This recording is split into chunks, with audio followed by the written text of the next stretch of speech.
Hey everyone, welcome back to our channel. If you're new here, please subscribe. I'd really love that. If you're returning, how you doing today? Well, in today's video, I'm going to discuss what I wanted to talk to you about, okay? Like I had said in the previous video, that I was going to have a continuation of the cyber attack, the July 9th, okay? But on this end, it talks about the National Guard and what they're doing. They are preparing for the major cyber attack that would bring down utilities across the U.S. Okay? So,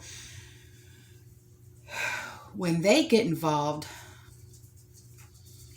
and they start running tests, you know this is more serious than just... You know what I'm saying?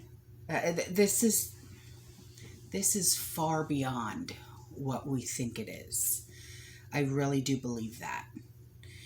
So, after the hack, all right, on the Colonial Pipeline brought the nation's fuel supply to its knees. Okay, that's when the National Guard decided, okay, now it's time for us to step in. And they're going to have protocols, things like that. Okay. Troops from across the New England region practice tackling a massive simulated breach across critical infrastructure sectors, including power, water, and gas during a 2-week training exercise this month. Okay. Now, the exercise involved a situation where a huge cyber attack targeted utilities on the West Coast before moving east across the country. Much like in a real-life scenario, National Guardsmen worked alongside government agencies, including the FBI, the Department of Homeland Security, Cybersecurity and Infrastructure Security Agency, the Federal Energy Regulatory Commission, and the U.S. Cyber Command, as well as private sector utility partners to respond to the crisis. Now, while the crisis was a simulation this time around,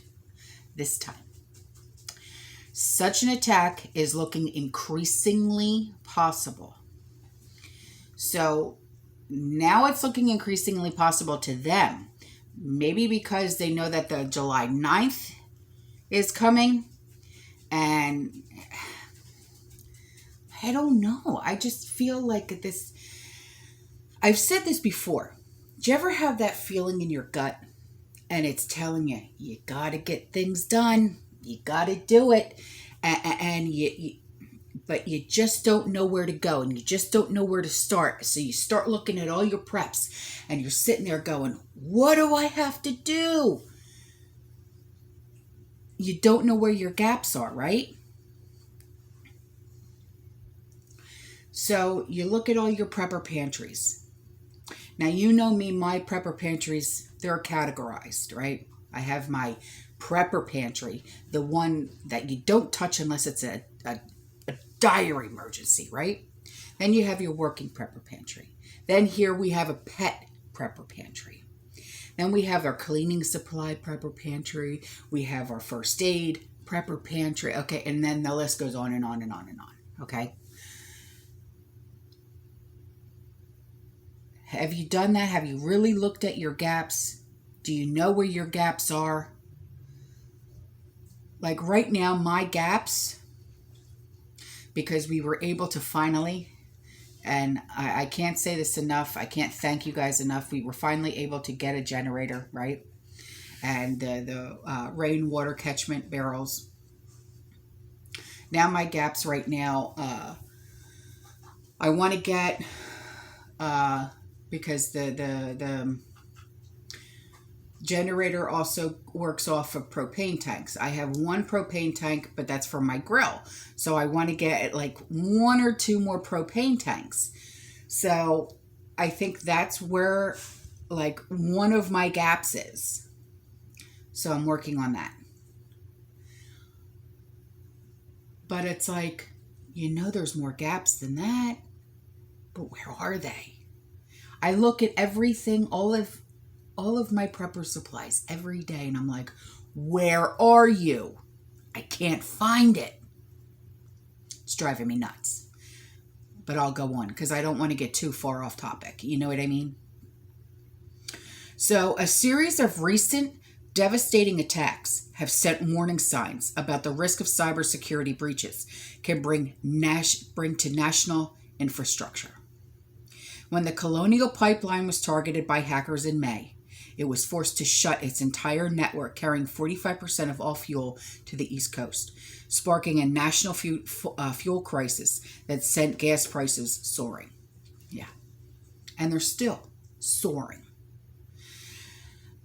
Weeks later, the food supply chain was dealt a blow when hackers led to the 4-day closures of plants belonging to America's largest beef supplier, JBS. Yeah. And a lot of people a lot of you guys have said, I don't see the rise in beef costs. I'm seeing them here. Sean and I are not very big red meat eaters, okay? Every once in a while, I'll do like steak and eggs. Every once, like maybe once a month, if that. Well, we were going to have that for dinner the other night. So I went to Aldi's, go get steak. Oh, the price. Holy cow. I was like, ground meat alone for a 5-pound thing of ground meat. It was $15. $15 for 5 pounds? That's absurd. That's absurd. I'm sorry. That's absurd.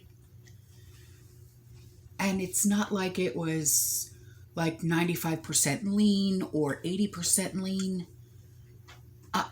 I was like, what's really going on here? So yeah, I'm seeing the prices hike here. Anyway, so the National Guard has been preparing for a major cyber attack that would bring down utilities across the U.S. after the hack of the Colonial Pipeline brought the nation's fuel supply to its knees.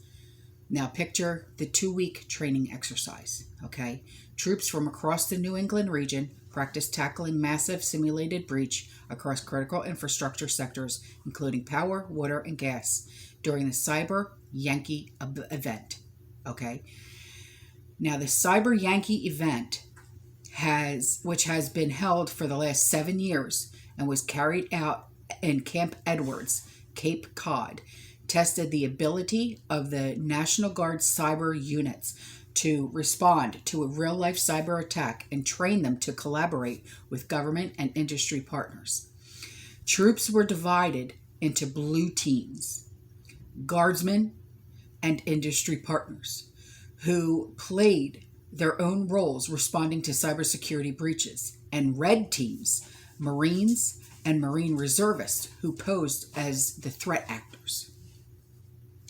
Industry and government partners joined the exercise remotely due to the pandemic.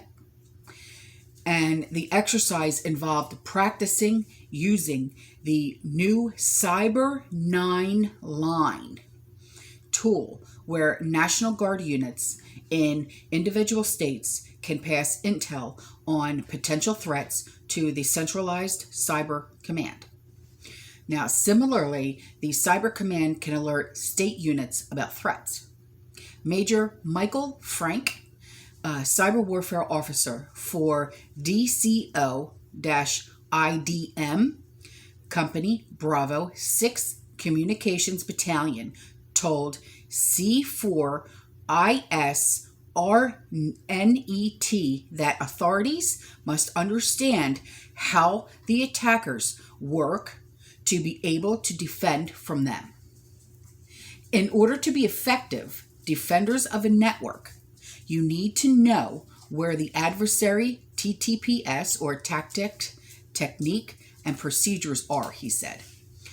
Doing cyber threat emulation here and actually going through the steps of OCO or offensive cyber operations and going through what we would expect an adversary to be doing to us, we have a better idea of how to defend our networks. For them to get a chance to do it from this side is hugely valuable. This year marked the first year the gas pipeline sector was involved in the exercise. Coming just weeks after the Colonial Pipeline attack, and Exxon Station in D.C. is seen out of gas in May after the cyber attack crippled the biggest fuel pipeline in the country. Lieutenant Colonel Cameron Sprague, and that's Sprague, J6 and CIO for the Connecticut Air National Guard and Deputy Exercise Director for Cyber Yankee, told C4ISRNET it is difficult to run an exercise that is true to life. Wow. It's difficult to run an exercise that is true to life. Holy cow. So operating effectively in incident response environment is really hard, he said. That's what a lot of teams first take away when they're walking through this, is how we're actually going to do an incident response plan. That's the big point of this. That's why a lot of them come back year after year. Now, Major Ryan Miller, and that's Miler,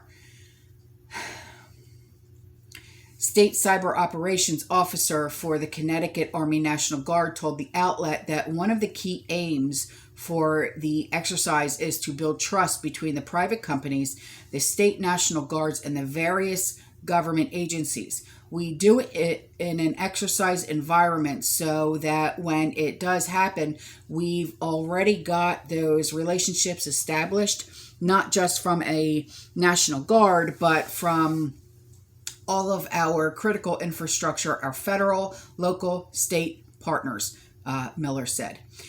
We've established those lines of communication, and that's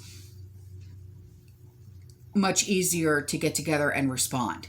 The exercise involved practicing using the new Cyber 9 line tool, where National Guard units in individual states can pass intel on potential threats to the centralized cyber command.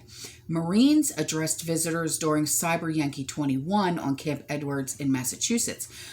The exercise involved a situation where a huge cyber attack targeted utilities on the West Coast before moving east across the country. Now, guardsmen worked alongside the government agencies, including the FBI, as well as a private sector utility partners, to respond to the crisis. Each year, additional partners are brought on board to join the event. And this marked the first year the gas pipeline sector was involved, coming just weeks after the attack. The pipeline was taken offline on May 7th in the attack, halting 2.5 million barrels per day of fuel shipments along the line running from Texas to New Jersey.